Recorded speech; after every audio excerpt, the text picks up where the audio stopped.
Çözülmez ki. Bize şeyi göstersinler. Ya köye kaymakam araba versin, servis versin. Bu vatandaş ne yapsın? Bak görürsün hep köprüde koluyla geçirdiğini ya.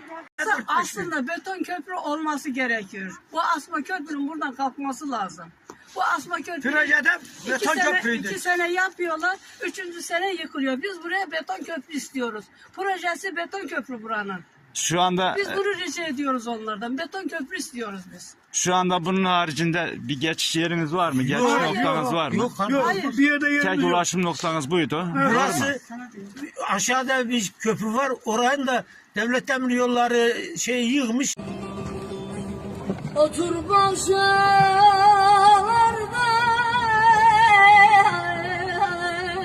saçını ara. Durup eğlenmeli orada bir zaman. Gidip eğlenmeli köyde bir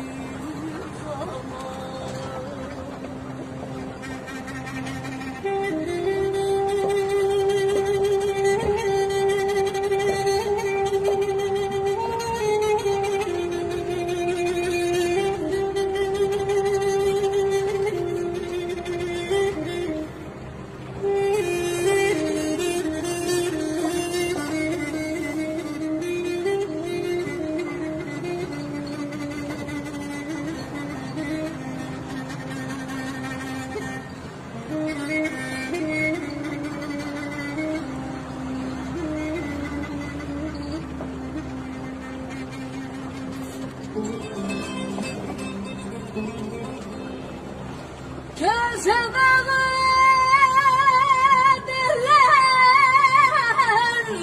zarengine,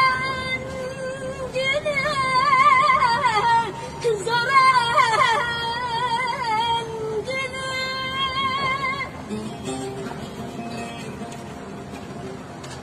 Yaylaya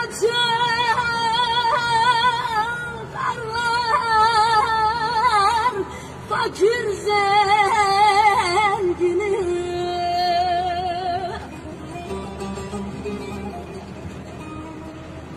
O güzel yaylalarda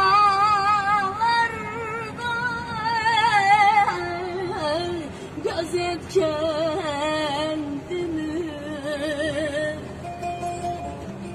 Durup eğlenmeli arda bir zaman. Gidip eğlenmeli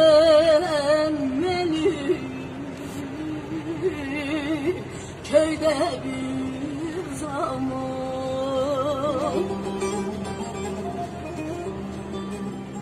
O güzel yayla